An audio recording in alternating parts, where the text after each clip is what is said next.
Assalamualaikum warahmatullahi wabarakatuh. Saya Rizka Ali Damayanti dan saya peserta magang di Bimba AIWO Ki Hajar Dewantoro. Saya akan memberikan jawaban kurikulum dasar ke-1. Yang pertama tentang fun learning. Pertanyaan pertama, apa pengertian fun learning? Fun learning adalah proses belajar yang sepenuhnya menyenangkan. Yang kedua, mengapa proses belajar harus fun learning? Proses belajar harus fun learning karena hak anak adalah bermain dan mendapat pendidikan. Jadi kita harus membuat proses belajar itu menyenangkan bagi anak dan bukan beban.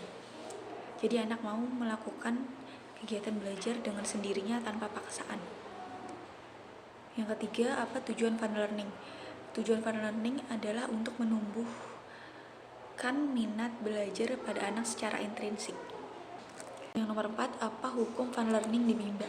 Jadi hukum fun learning itu sebagaimana terdapat di 7 nilai dasar Bimba. Hukum fun learning adalah wajib. Jadi setiap kegiatan di Bimba harus dilakukan dengan fun learning.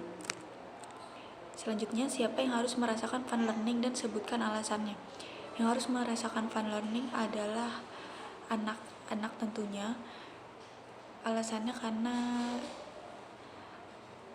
hak anak adalah bermain dan mendapat pendidikan. Jadi kita sebagai orang dewasa yang harusnya belajar. Pertanyaan ke-6, siapa yang harus menciptakan fun learning dan sebutkan alasannya?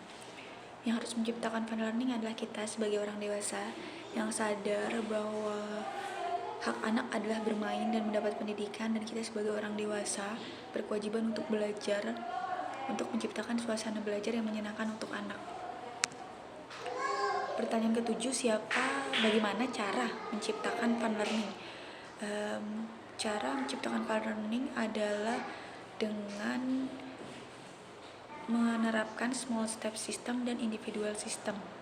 Jadi kita berikan pelajaran yang bertahap dan sesuai dengan kemampuan dan kemauan anak.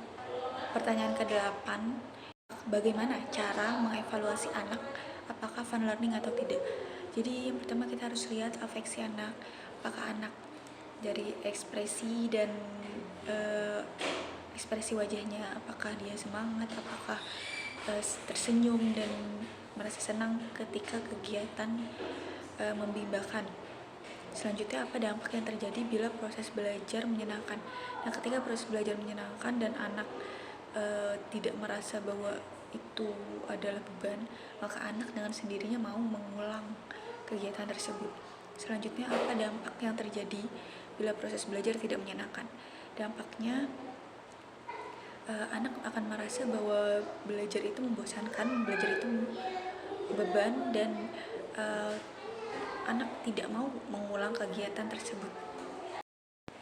Selanjutnya tentang pengertian small step system. Small step system adalah kegiatan belajar yang secara bertahap. Yang kedua, mengapa proses belajar harus dilakukan secara bertahap atau small step system? Kegiatan harus dilakukan secara bertahap karena setiap anak memiliki kemampuan dan kemauan yang berbeda. Jadi kita tidak dapat memaksakan setiap anak itu memiliki kemampuan yang sama. Selanjutnya, apa tujuan small step system? Tujuannya adalah agar fun learning tercipta. Yang keempat, bagaimana cara agar motivator dapat mewujudkan proses belajar yang small step system? Caranya adalah dengan menerapkan individual system. Jadi kita dekati anak secara individual, cari tahu apa yang membuat dia tertarik. Yang selanjutnya, apa dampak yang terjadi bila proses belajar small step system? Yang terjadi adalah fun learning dapat tercipta dan kegiatan belajar anak juga secara bertahap, jadi anak akan mampu mengikuti setiap tahapannya. Yang keenam, apa dampak yang terjadi bila proses belajar tidak small step system? Dampaknya, jika tidak terjadi small step system adalah proses fun learning tidak tercapai dan anak akan merasa bahwa belajar itu adalah beban. Ya, sekian jawaban dari saya, Rizka Aledemayanti, untuk jawaban kurikulum dasar ke-1 tanggal 6 Januari 2025 di Ki Hajar Dewantoro.